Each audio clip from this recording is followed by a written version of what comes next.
C'est quand la dernière fois que vous avez dit merci? C'était à qui? Et c'était pourquoi? Est-ce que vous avez l'habitude d'être reconnaissant? Avez-vous des raisons de l'être? Aujourd'hui, on va parler de gratitude.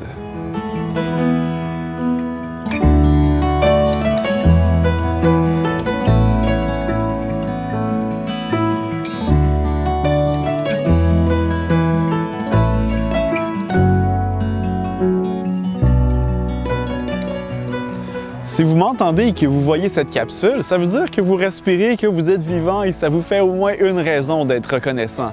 Saviez-vous que de développer un esprit de reconnaissance, ça peut vous faire beaucoup de bien, vous calmer, vous rendre positif? Mais c'est pas quelque chose qui nous vient naturellement. En réalité, être reconnaissant, on apprend à dire merci quand on est jeune. J'en entends déjà me dire « j'aimerais ça être reconnaissant », mais il n'y a rien d'extraordinaire qui se passe dans ma vie. Ben en fait, c'est justement ça le truc. Il ne faut pas attendre qu'un oiseau vienne se déposer sur notre épaule et nous chante notre mélodie préférée pour dire « ah, je suis reconnaissant ». Non, c'est pas comme ça que ça fonctionne.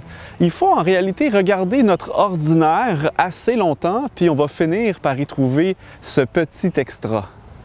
J'aimerais vous donner un petit exemple personnel. Vous allez voir, la reconnaissance est souvent plus près qu'on peut le penser. Quand je me marchais pour aller au séminaire Surmonter l'anxiété et la dépression, quand j'y ai participé, et j'ai vu un gant accroché sur un poteau, probablement quelqu'un qui l'avait oublié, un autre l'avait ramassé pour le déposer là. J'aurais pu tout simplement dire, bon, quelqu'un a oublié son gant, mais au contraire, j'ai vu là une table d'encouragement.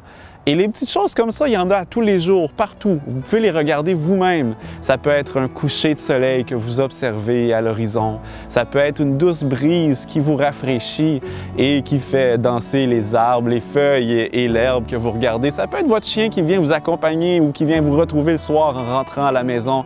Ça peut être aussi simplement le sourire de la caissière, quelqu'un qui vous laisse sa place dans l'autobus ou quelqu'un à qui vous laissez, vous, votre place.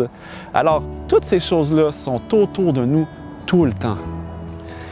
En conclusion, non, on n'est pas habitué à être reconnaissant, mais il faut prendre l'habitude. Et j'aimerais ça vous inviter à faire la même chose qu'on m'a invité à faire quand j'ai participé au séminaire. Et c'est d'aller vous procurer un petit journal comme celui-là et le soir, avant d'aller vous coucher, vous pouvez y noter au moins 3 choses pour lesquelles vous êtes reconnaissant et qui se sont déroulées durant la journée. Et j'aimerais ça vous lire quelques exemples qui sont de vrais exemples de mon journal quand j'étais justement en train de participer au séminaire. Et vous allez voir, c'est tellement simple. La première chose, c'est le grand frère qui taquine sa petite sœur à la maison. Nos amis qui sont venus manger. Le soleil du printemps qui fait fondre la neige et qui entre par la fenêtre de mon salon le matin. Ma mère qui vient nous visiter même si on habitait loin. Les améliorations que je perçois dans mon humeur puis dans l'application du programme. Vous voyez, c'est très simple. Puis si vous regardez dans votre quotidien à vous, vous allez pouvoir aussi retrouver ces petits extras et retrouver le sourire, un merci à la fois.